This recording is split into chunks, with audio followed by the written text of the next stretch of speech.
Okay, so I want to start off with an episode, a very interesting episode we find in the Talmud.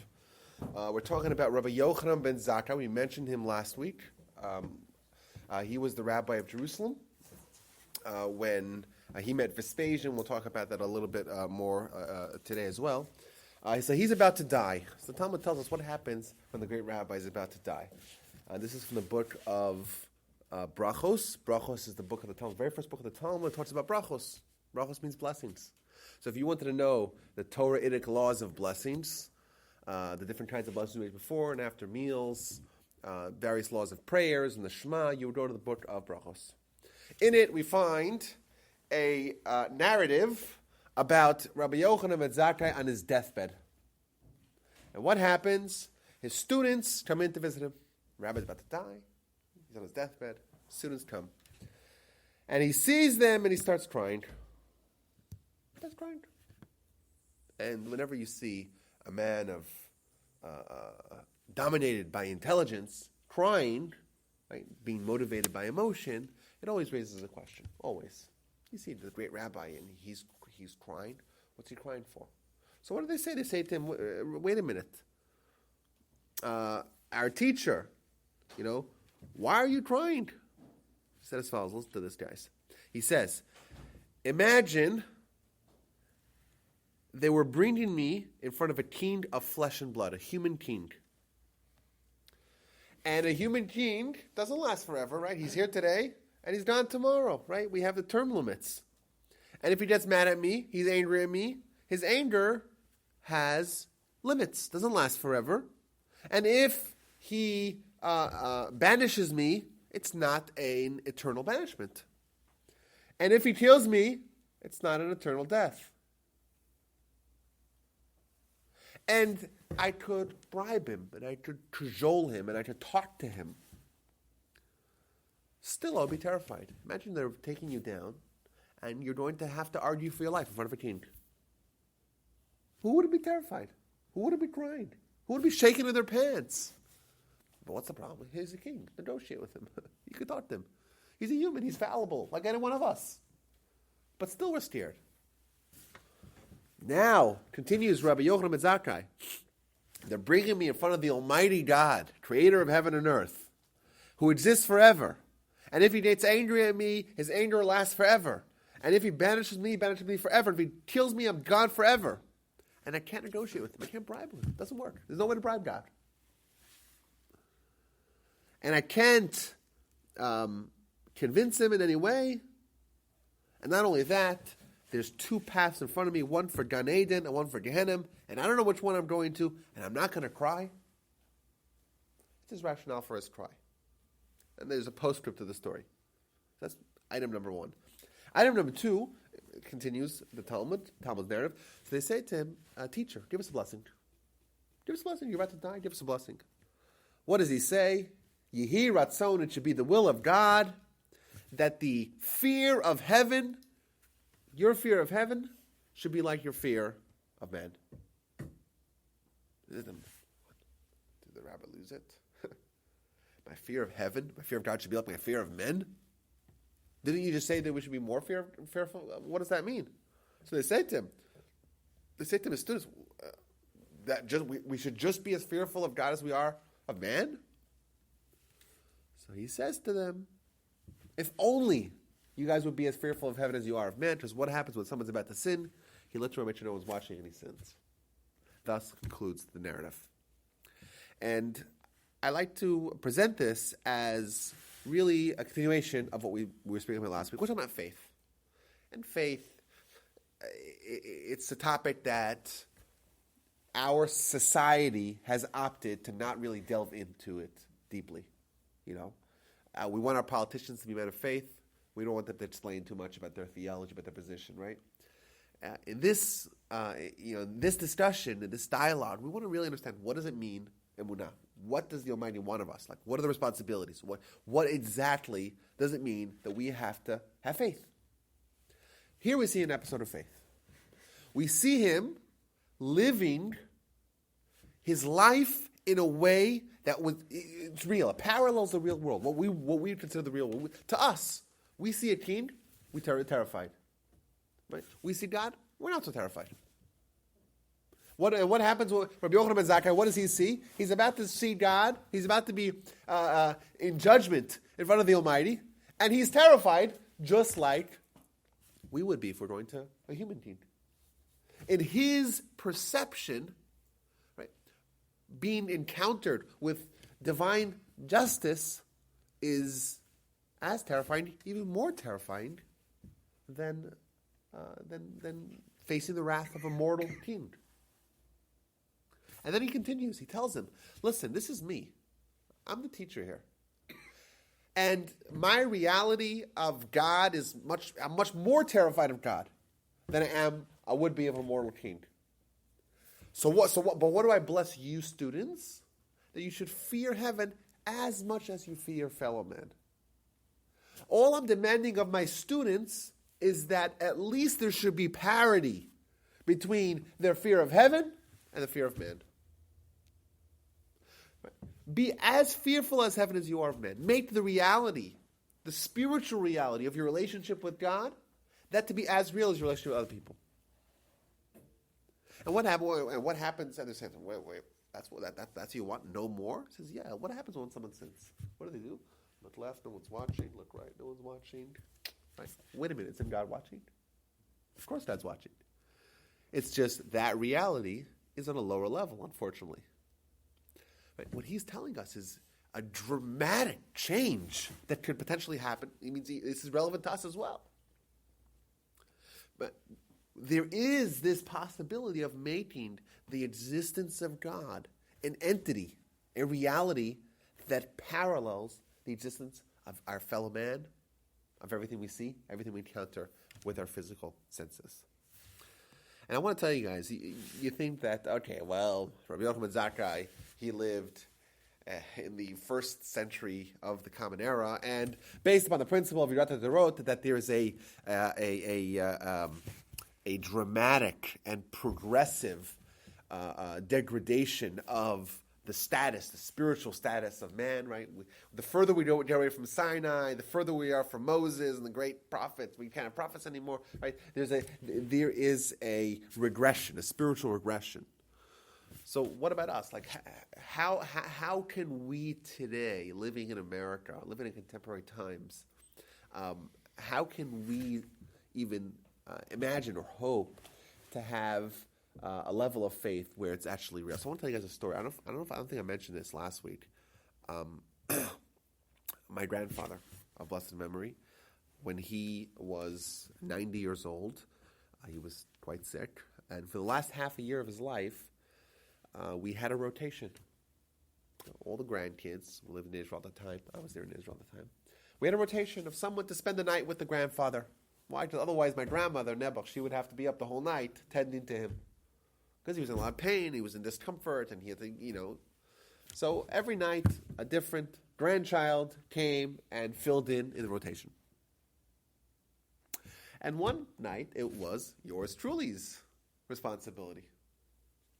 And I was there, and I happened to have gone to, my grandfather had the, kind of like this is a reference that none of you guys will get, but there was a forbidden section in the library with all the advanced books, and I was like going through like stuff, because I was going to stay up the whole night, and what's there to do in my grandfather's house? A tiny little apartment in the middle of nowhere, with just books. That's all there is, right? So I was going through reading a lot of interesting stuff. Either way, it was like 2 a.m, and my grandfather wakes up. He wakes up, he was uncomfortable, and he says, Is it time to daven Shacharis? It's time to pray. I say, no, Saba, go back to sleep. We still have 5 hours to pray. Half hour later, he wakes up again. Is it time to pray? I'm ready for pray. He starts to get up out of bed, right? He's old. I'm ready. I want to get dressed. I'm going to wash my hands. I'm ready to get ready to pray. I said, Saba, you have 4.5 hours. Go back to sleep. What's going to be? Half hour later, he's up again. And this time he says, I'm insisting. I'm getting up. I'm getting ready to daven. And when he went to he had a bench. Right? And he got dressed, washed his hands, and sat like this. I'm waiting. And he was sitting there for like an hour, just waiting. And then he was so overcome with exhaustion, he actually fell asleep. And he actually missed the prayers that happened at 7. That's the postscript to the story. But to me, like, this was an eye-opening experience. Because he was like a kid who's about to go to Disneyland. Can't sleep the night before. That's what he was like. Because to him, prayer was really talking to God. If you knew you're talking to God tomorrow morning, you're going to be able to sleep tonight? If you're talking to the president tomorrow at 7, you wouldn't wake up at 2 and say, I got too jittery, I can't go to sleep? Not this president. Well, no, he's a lame duck, right? Maybe another one. This guy. Just a general example, right? So, maybe next. Maybe the next one, yeah. No, but to me, like, this is an experience in 2005. This is in Israel, it's not in the United States. But this is an experience that I myself saw. I saw a man who, talking to Hashem, praying, was really talking to God. And that was manifest in his behavior. And he couldn't contain himself. I can't fall asleep. I'm too excited about the experience I'm going to have in stuff. He's 90 years old. He's been praying every day for decades. But maybe talking to God doesn't really get old. Doesn't get old. You're talking to God. That doesn't get old. You don't get burnt out of that. You know, my grandfather would always pray mincha. So mincha is the afternoon prayer. There's a flexibility when you can pray. There's the early mincha, there's a late mincha. If you go to the synagogue here in Israel, even at Meir Laminian, so they have a mincha and a Meir back to back. Right? Meir you have to pray at night. Mincha you have to pray in the afternoon. The afternoon starts at 12 and ends at 6 or whatever, right? So what, for the sake of convenience, we have back to back, right? Why schlep to the shul twice, right? Let's try to kill two birds with one stone, right? So let's have mincha all the way at the end of the available time, and then Ma'ariv right at the beginning of the available time. Kill two birds with one. Why schlep to shul twice, right? That's the American attitude.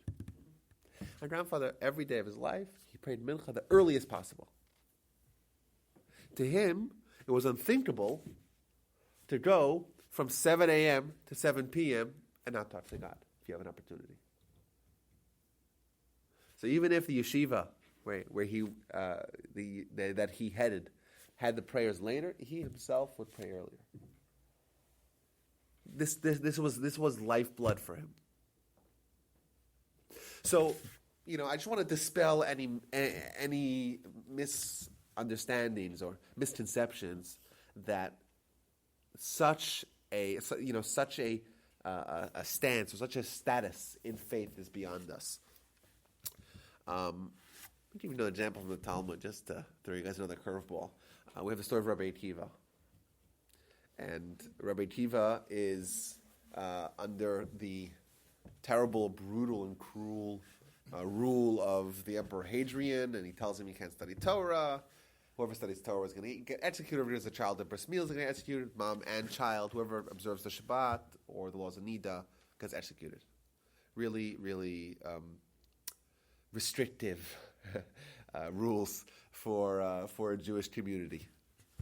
And Rabbi Akiva is caught teaching Torah publicly and is being executed, being tortured in a terribly graphic and gruesome way.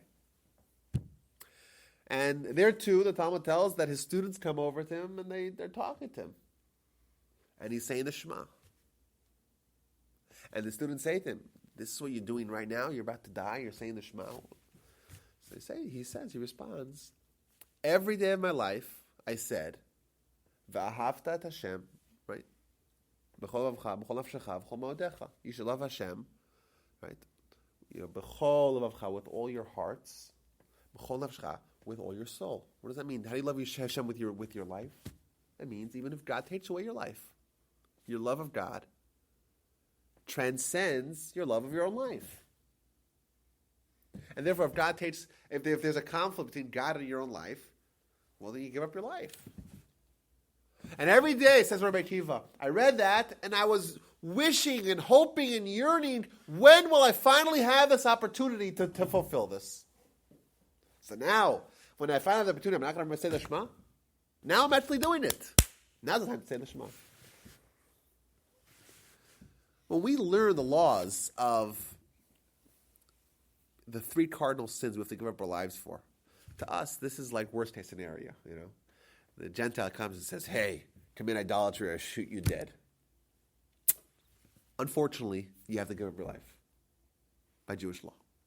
Or you kill that guy or else I kill you. Or you rape that person or else I kill you. Well, these sins are too bad. Or, commit the idolatry or else I kill you, right?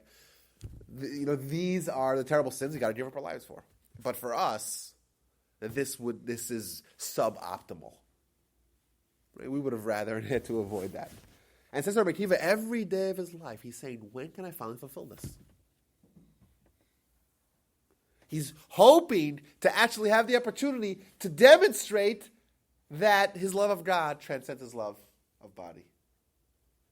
Now, why for us is it suboptimal? And Rabbi Akiva every day is hoping for. The answer is for us, we really love our body more than we love God. So therefore, we don't want to have this conflict because we'll have to give up on our body, which we like more.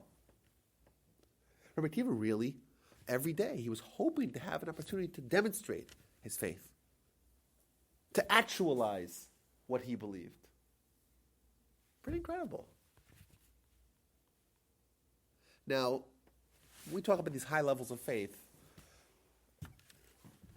this, obviously, as is evidently clear, that there's many, many different stages of our growth, and I'm going to go through and recap everything as well today, hopefully. But this kind of faith, by the way, leads a person straight away to prophecy. How do you get prophecy? How does that work? What does someone do to get prophecy? We want to become prophets. Well, what would we do? Imagine we're living in a time where prophecy is somewhat common. And the prophet Samuel's around, or the prophet, Ezra's around, or Joshua, or, right? A lot of prophets in Jewish history. What do you do? Is it one day you wake up in the morning, oh, I had a vision in the middle of the night? Just out of the blue, you get prophecy? How does it work? What is prophecy? What is prophecy and how do we get it? I need the quick idiot's guide to prophecy. Prophecy for dummies. What is prophecy? What is it? How do you get prophecy? Anyone know? It's such a. God's talking to you. What does that mean? God's telling you what's going.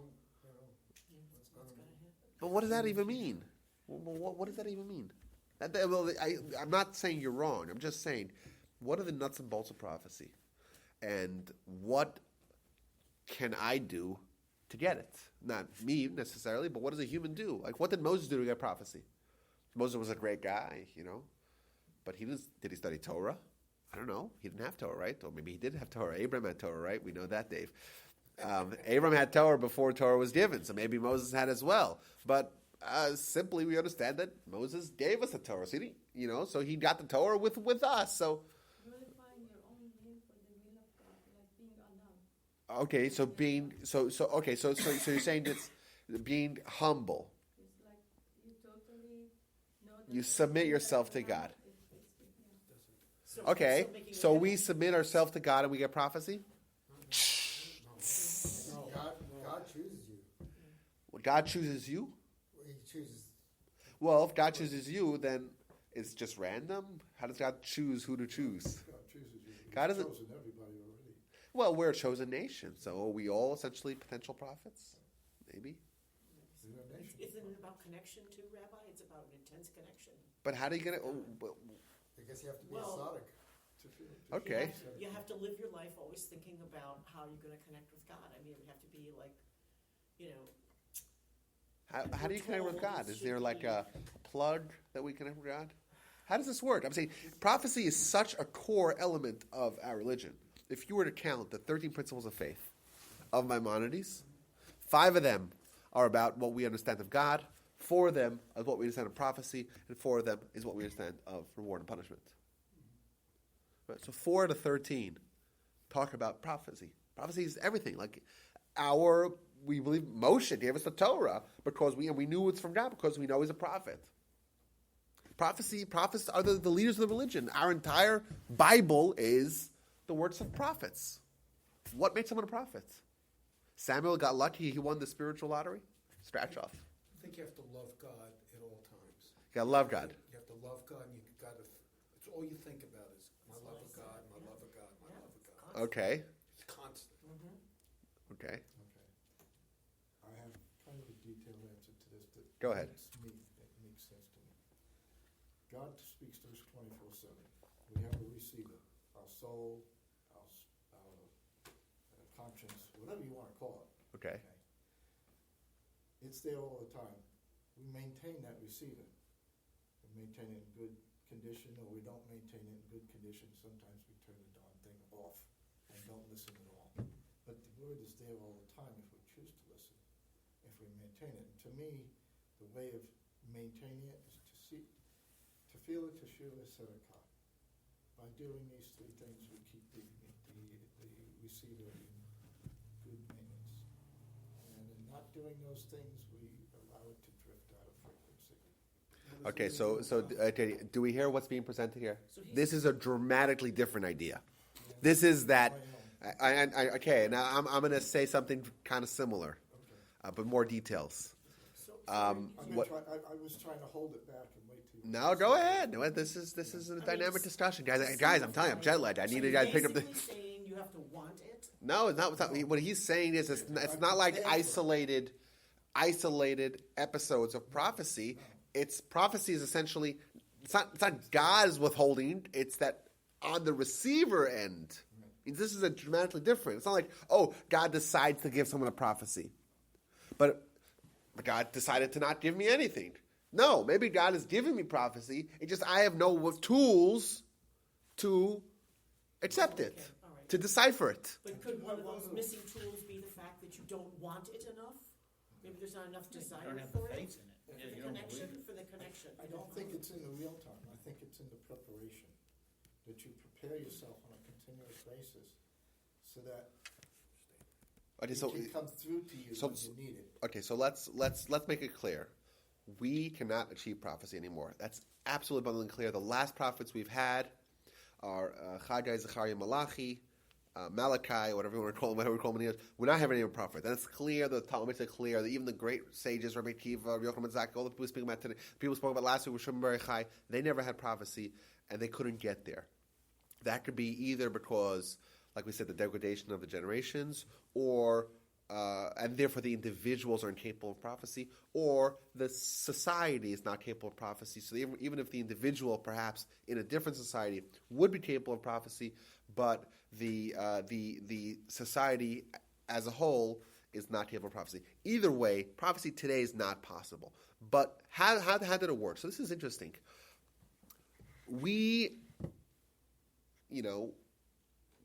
God is ever present. There's no void. At least there's no void in the world where His presence cannot potentially be felt. The problem is that our body, our physical reality, has absolutely no interface, cannot possibly have any sort of connection with God. It's not possible. They're opposites. Our body is entirely physical. God's entirely spiritual. The two shall not meet. However, we have a soul. And our soul is keenly designed on an entirely different dimension, an entirely different realm, and thus is capable of being a receptacle of prophecy. So essentially, like you said, we have sensors, or antenna, like to call them, that perfectly attuned to prophecy. What's the problem? The problem is that we have no interface with our soul, because our soul is buried deep, deep, deep within ourselves, within our body, so to speak. It's submerged in a body. So you take your antenna, and it has to be finely tuned antenna, but you put it in a metal box, and you put the metal box in another metal box, and you put another 100 million metal boxes in it. It's not going to be able to pick up any signals from the outside.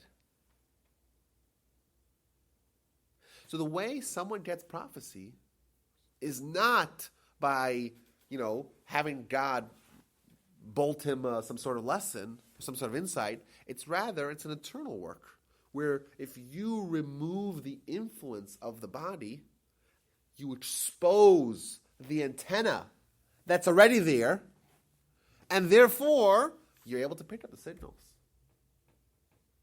Rabbi, I have a question. Glorifying yourself. I'm sorry? When you are Yeah, so that's the process. That's true. I didn't disagree with you. That was one of the process. I'll tell you even more now that you suspect that I didn't agree with what you said. The Talmud says in the book of Nedarim that the only person that can have prophecy is someone who's wealthy, who's physically strong, and who's very intelligent. Which doesn't sound right. You have to be wealthy. Why should you have to be wealthy? Why should you have to be physically strong to be a prophet? Why should you have to be intelligent to be a prophet? You have to be pious. That should be the only thing that matters. The answer is because really prophecy depends upon humility. And if someone is not physically strong, not mentally strong, and not materially strong, well, of course they should be humble because they have nothing potentially to be prideful of. So I agree with you. But the process means the mechanics of how it works is where man changes himself from being a dominantly physical entity to a dominantly spiritual entity, and thus his reality can now have some sort of interface with God. Rabbi, I have a question now. Why is it impossible for that to happen now? Do we not have? Surely there must be people that are pious enough and devoted enough and have enough faith to be able to achieve that. But you said a few minutes ago, which is not the first time I've heard this, that it's prophecy ended and there's no more prophecy and it's not going to happen. Why is that? I mean, Yeah, so like I said, there's two potential answers. Either it's because yes, we can have very pious people, but our souls, remember this, if every successive generation it's weaker souls, then you might have antennas, but the antennas are kind of like we used to do with the televisions. You have to stick the hanger in. Remember that? And you stick the hanger and you move it like that until you get a signal. If it's weak antennas, then it can't really. It can have some sort of maybe what's called Ruach HaKodesh or Bas Kol. There's other lower levels of prophecy that the Talmud talks about. Like that has a kol. There's a kol means a sound. Means a voice. That already the Talmud they talk about that. Bat kol, which means like a sub voice.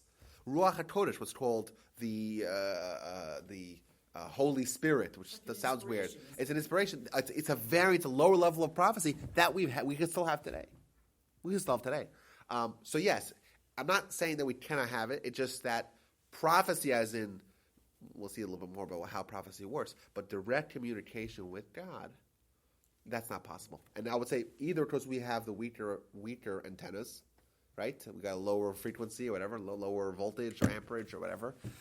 Either that's one, or because of our society, which means that a prophet is also a boon to the society, right? When you had a prophet, like Maimonides talks about how. I ask about that, whether it's the society.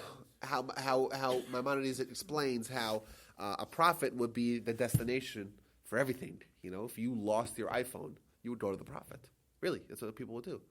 Saul goes to Samuel because Saul lost his donkeys, and Samuel tells Saul, "Oh, by the way, you're the first king of Israel. Congratulations, do a good job," which he didn't. But what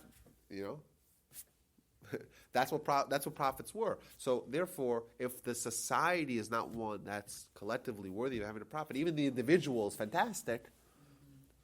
He won't be granted that level of prophecy. So either way, I think today what's clear is that we cannot have the highest levels of prophecy.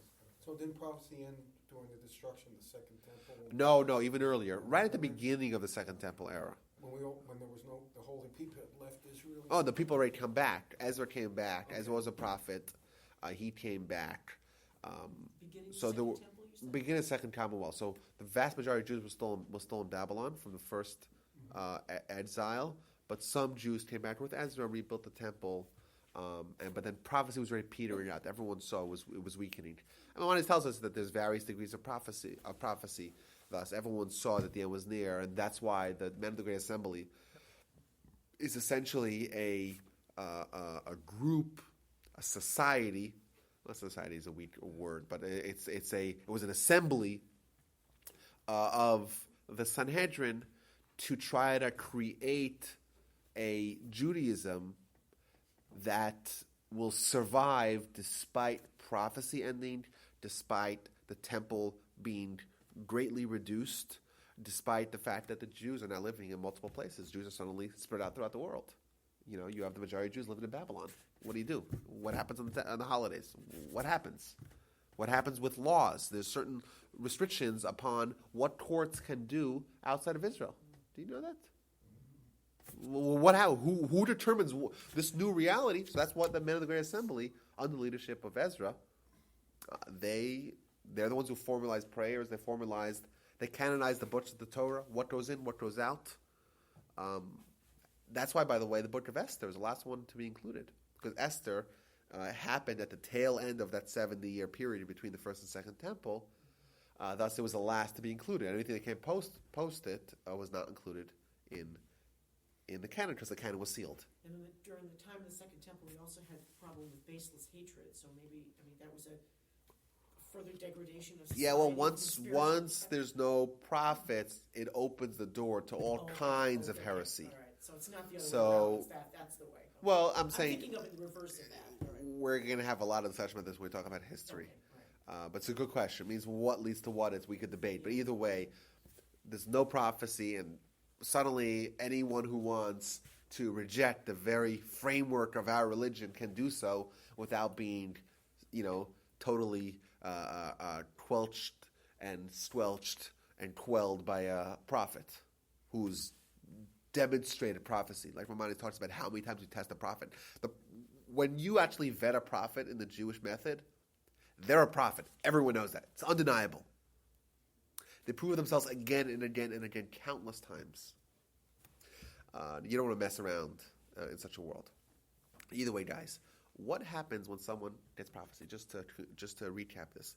Essentially, the process that we're talking about of faith, where you are aligning your reality with the Spirit, you're changing, so to speak, from being a predominantly physical-oriented reality to a spiritual. Well, what does that do? That brings the prophecy, right? That's the journey to prophecy. And by the way, what's Olam Haba? Olam Haba, the world to come. What happens to the world to come? Anyone knows what happens to the world to come? So we find some descriptions in the Talmud, the Torah. We find, for example, the statement in the book of Brachos, same book, this time not from 28b, this is from 17a. Olam Haba, there's no eating, there's no drinking, there's no sleeping. What does that sound like?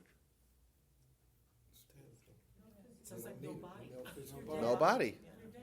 Well, I don't know if you're dead. No, because you're more alive than you are today, but not with the same paradigm. It's a different paradigm. Even if there was a reconstituted body. Oh yeah, but they have no physical needs. Exactly. So, what does that mean? You may have a body and a soul. It's just that the roles are reversed. Now, it's not body dominant. Body's the host, and the soul is submerged within it. It's the opposite. The soul is dominant. The body's just there maybe to hold things together, The body's just formed. But it's not at all a factor in determining perception. So will everybody be a prophet then? Well, it wouldn't be prophecy. It means it wouldn't be called prophecy. It wouldn't be dramatic in any way, because that is the reality. To us, to us, prophecy is something novel, because prophecy underscores a certain change that happened to the prophet. They began their life as a soul buried deep within a body, and they were able, through working on their humility, through subjugating their body, through empowering their soul, to expose the soul and have those antennae be receptive to what's already there. So that's why it's a remarkable thing. But if you start off your life, if you start off your existence, a soul, if you were to isolate a soul before it's ever put into a body, would the soul have any hard time getting prophecy? No. Well, no. In fact, We find the Talmud tells us of prophecies that every soul has. So we're all prophets. Look at you. Everyone here has got a soul, right? So we're all prophets. Really? No, because that's a soul, right? Uninhibited by a body. Of course a soul has prophecy without a body. No big deal. The big deal is where you are a soul, but you're submerged, you're buried deep within a body, which is antithetical to prophecy, and you are able to overcome via your free will and subjugate your body to your soul, and suddenly your soul is dominant, you switched the realities, and then you're able to receive prophecy. Well, that's a dramatic thing. And what does it tell us? It tells us that a prophet is someone who is able to, in this world, live like in the next world.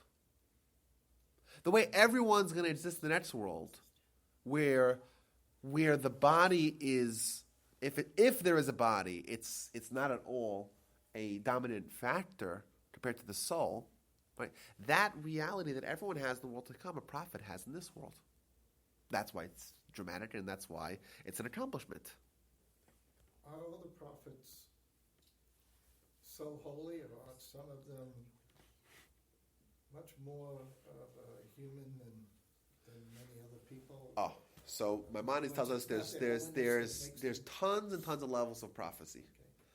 And who's the highest level of prophecy? Who's it? Moses. And yet he's very human.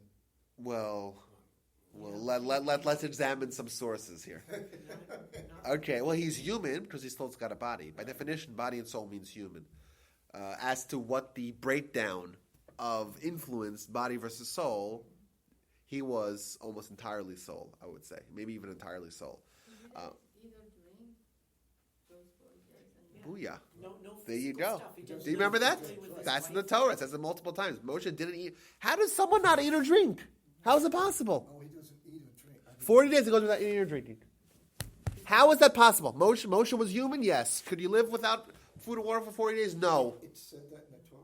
Yes, so Torah says it multiple times. Moshe tells him, "Mayim lo achalti, lechem lo achalti, mayim lo shasisi." It says it, I think, multiple times. Moshe tells him, when I was up in the mountain, I did not eat, I did not drink. 40 days. Didn't need it. How is it possible to not eat it? You know what? Well, we saw that a man in Olam Haba doesn't eat, doesn't drink. We just read that. That's the Talmud. Makes it very clear. Well, how is it possible? The presence of God when he was on Mount Sinai. Yeah, but he is what he is, and he is someone who was able to be 100% Olam Haba in this world. Thus, he doesn't need to eat. I'll tell you more. We know that Moshe time traveled. You guys know that? How do you time travel? Well, first of all, where's that sourced? Yeah, some is sure the other one. You go to prom and the whole, you got to see the land.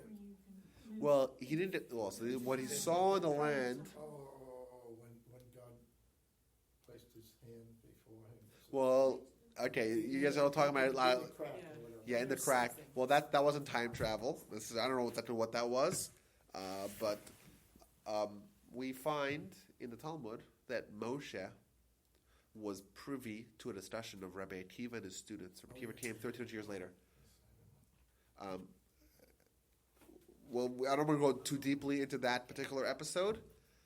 It's from the book of Menachos 29b. If you could read the story, your eyeballs will probably fall out, so be careful.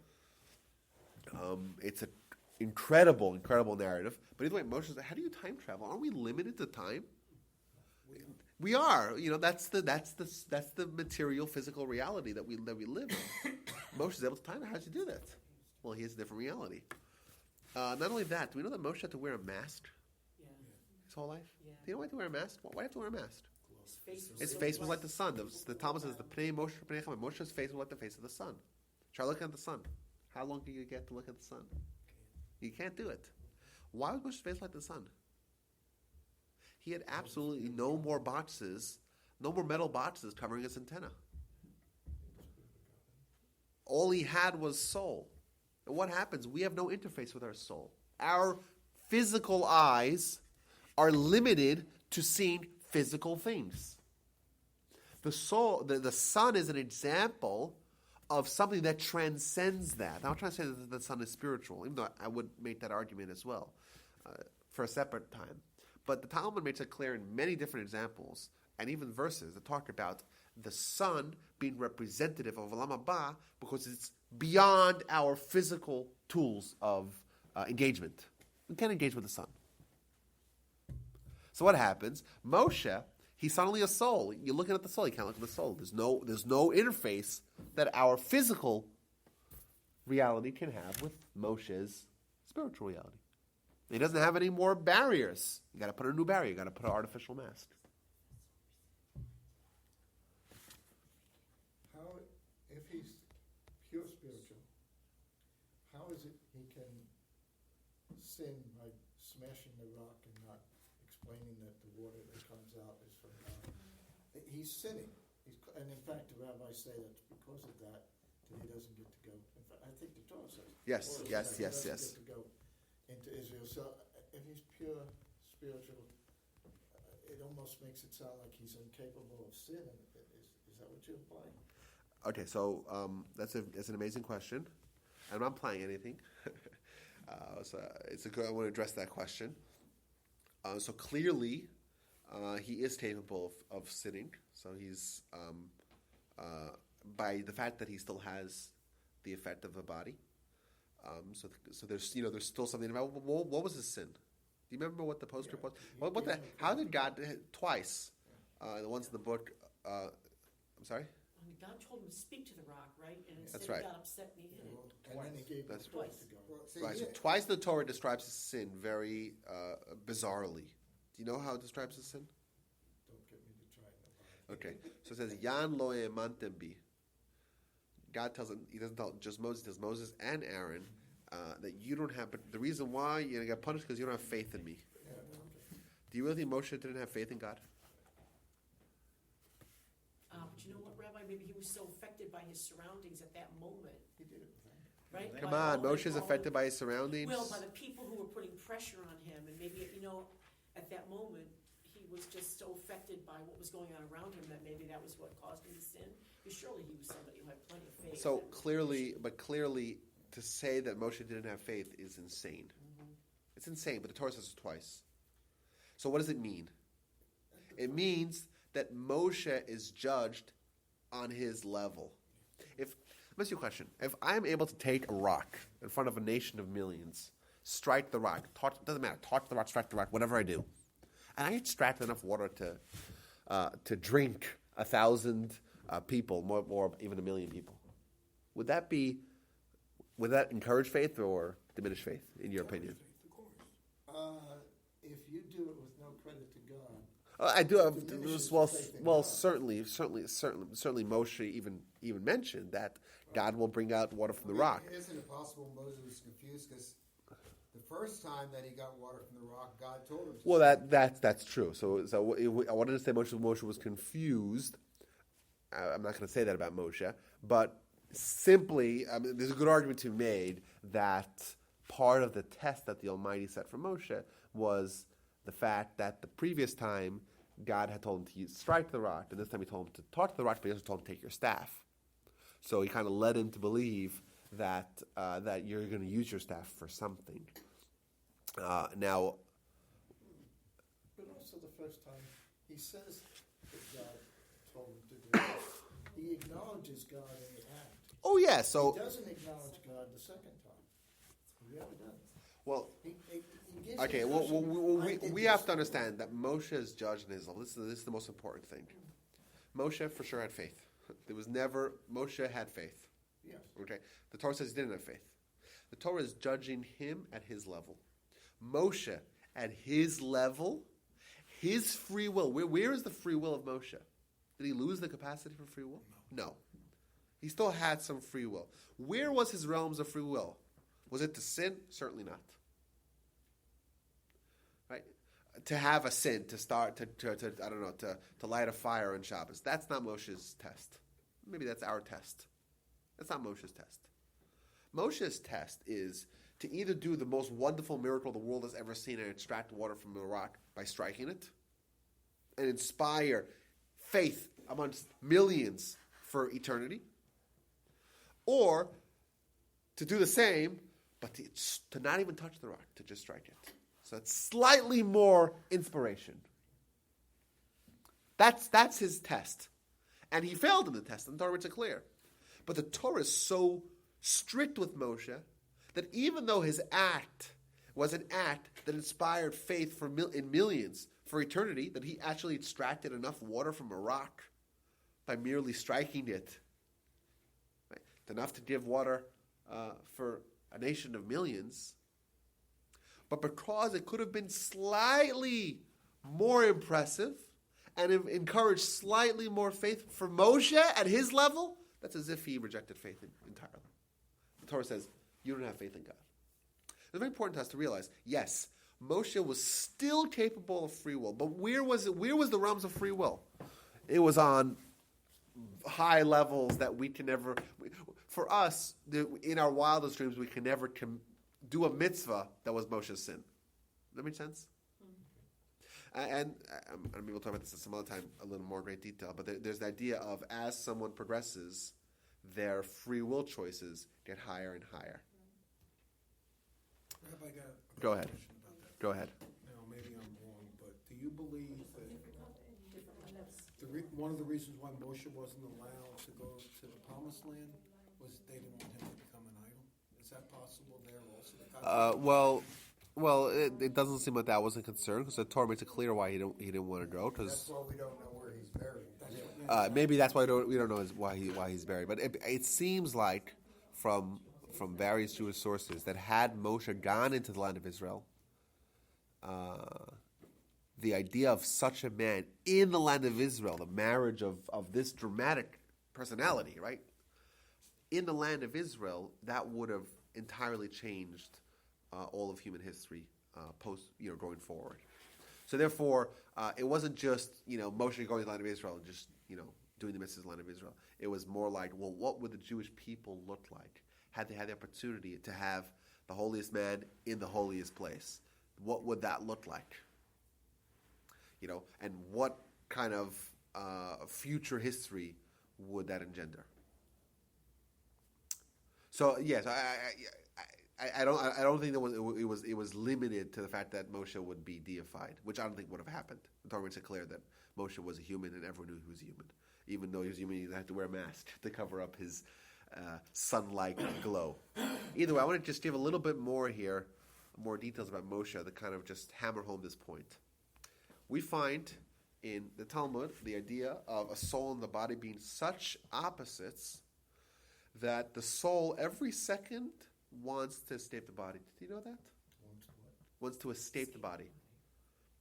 For the soul, there is nothing more torturous than being ensconced, embedded in the body. It's entirely spiritual, and it's being placed in an environment, it's being harbored in a reality that's antithetical to that. It's entirely material, and there's no overlap between the two. It's very, very painful for the soul. And every second, the soul wants to leave, and the Almighty forces the soul to stay.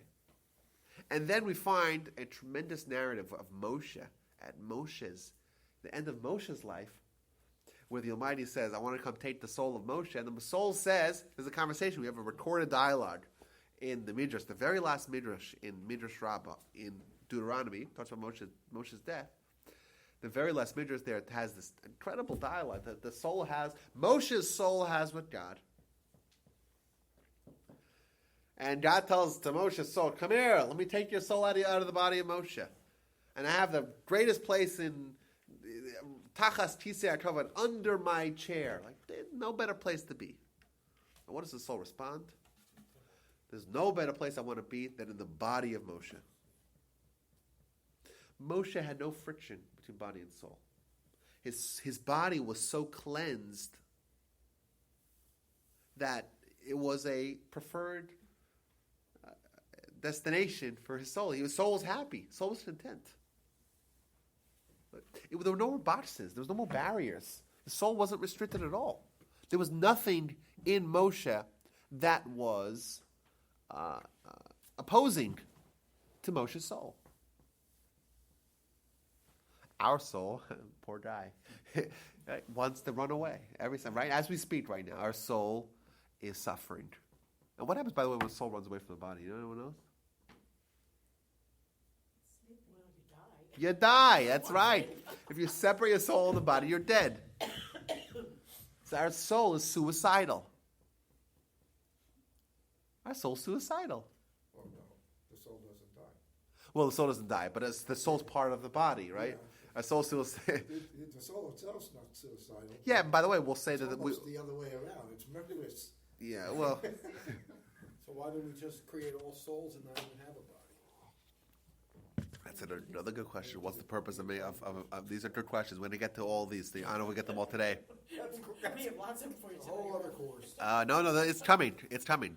It's the direct continuation. It's a natural progression of this discussion. Is okay. So we see this body and soul, and we see how via faith we expose more and more and more of our soul, and to bring us to prophecy, bring us to Lam Haba. That's what Moshe did at the greatest extent. And by the way, I'll tell you more. The Rambam, Maimonides, which is our go-to for everything really about Judaism, who spearheaded essentially the third wave of the oral Torah being written down. We'll get to that. Just a little teaser for future discussions. He tells us that there's four differences between Moshe's prophecy and every other prophet. Moshe was a prophet. Abraham was a prophet. Isaac, Jacob, lots of prophets we have in Jewish history. Moshe is different than all of them in four ways. Number one, Moshe has clear and direct instructions, while prophets have interpretable imagery. Right? We are going to read in this week's Parsha, Jacob, he leaves Israel and he's going east. And he stops and he goes to sleep and he has a dream and he sees a ladder and he sees the angels. The Torah is a time in prophecy. The imagery of the ladder is interpreted by the prophet as what, he is able to decipher what God wants. Moshe is not like that. Moshe has clear, communicable, direct instructions, like what you mentioned, where it talks about Moshe going to the cleft. It says, God speaks to Moshe face to face. Just the way humans communicate, right? Directives, clear directives, number one. Number two, Moshe is awakened by day. He doesn't need to suppress the body, as opposed to everyone else is by night. All other prophets have to be by night in a dream or in a vision. Why? Because their body is there's still some influence of the body there. Moshe could be awake, he's by day, no problem. Moshe is also not terrified. There's no friction whatsoever. All the other prophets, it says that they're shaped violently. Why? Because there is resistance. The body resists prophecy, right? Because it's not, it's like if you were to stick your finger into an outlet with conducting electricity, you start shaking, right? That's what happens to the body with the physical body with prophecy. All the other prophets had still some sort of slight influence of the body that wasn't able to handle the prophecy. Starts shaking violently. Moshe, calm, cool, collected. Why wouldn't it be also fear that I'm not worthy? Why would that? Say I were the prophet and I'm receiving the vision and all. Would I not feel some fear and awe that of why through me? Right, that's true. I'm not He really did it for worthy of 7 this. days. Are there not better people out there for this? Who did this? Who is that? Moshe did this for 7 days. Did when what for 7 days? When Hashem appeared to him with the burning bush and told him, I want to send you to Egypt. They had argued 7 days. That's right. Yeah, That's right. That's when right. he said he wasn't worthy. That's when he said he wasn't worthy. Yeah, why me? Yeah, but also I have. We're way behind that. Yeah, well, I also Speaking to the other I prophet. think it's also possible that Moshe's prophecy changed. It means Moshe progressed over the ensuing 40 years. So maybe Moshe at one point is different than Moshe at a different point. It's still a good question because we see at the beginning of the 40 days, Moshe is able to go 40 days without eating. Beginning of the 40 years, Moshe goes 40 days without eating and drinking. So clearly he's already at that level at that time. and lastly is that Moshe is able to communicate with God whenever he wants. Either way, what we see is like this. Well, I want to just recap what we did today, because I had intended to speak a lot more. We have some perfect. I don't need to prepare for next week. No, this is good, but I think this is enlightening. Like when we talk about faith, and what we're trying to accomplish, what exactly is. It's not just some box that we're checking, right? It starts off with that. Then I actually have over here for next week a little teaser. For next week, I have the 8 levels of faith that we actually mentioned, recapping them. 8 different kinds. When we say faith, it could mean 8 different things. At least. Maybe by next week, there might be more. It'll come to you in the dreams. Yeah, I don't know about that. This one came to me in the airplane. Closer to God. So, what's clear is, if nothing else, we have taken away the fact that faith is not a yes/no equation. It's not something that we achieve at birth, or we achieve when we come bar mitzvah, or we achieve when we register to vote. The first time we say, "Are you an atheist or are you man of faith?" And you give a check right. It's optional, right? It's much more than that, clearly. And it's about who we are. What's our reality? What's dominating our world? Is that our body that's dominating the world? And our body perceptions? Is this table real? Yeah, it's real in a physical sense. Spiritual sense, maybe it isn't real. Maybe it's less real. Spiritually, there's an entire world that we could be oblivious to. And the goal of our progression in faith is where we change that dynamic, where we suppress the body, we elevate the soul, and we begin the process of chipping away at the barriers of our soul and of those antennas. And while we know we won't end up in prophecy, but it'll end up in greatness. And we see what Moshe did. Then we see how it actually parallels, how what he got out of the experience indeed reflects the fact that his soul was entirely dominant. The body was not at all a factor. He doesn't need to eat or drink. Think about that. He doesn't eat or drink. So yes, we couldn't say, oh, it's just a miracle. There is a way to say that. But more simply, all these things go together because that's the persona that he was able to achieve. That's the reality he was able to achieve. Time travel. Why can we not have time? Because we're limited. Our body is has rigid dimensions. We exist now here. I don't exist yesterday or in Israel or in Australia. Why not? Why not? Because that's what our body does. Moshe is suddenly able to transport himself 1,300 years in the future to sit down in the last row of the discussion of Rabbi Akiva and his student. I advise everyone to read what happened because there's a preamble to this and there's a postscript to this. That if you can find that piece of Talmud, once again, Menachos 38, 39. Sorry, guys, I'm losing it. 29b, where you find that narrative. If you can read that story, it's incredible what happens, when exactly it happens. But either way, Moshe is clearly someone he's not playing by the same rules. He's not playing by the same rules. And it's a reflection of who he is, right?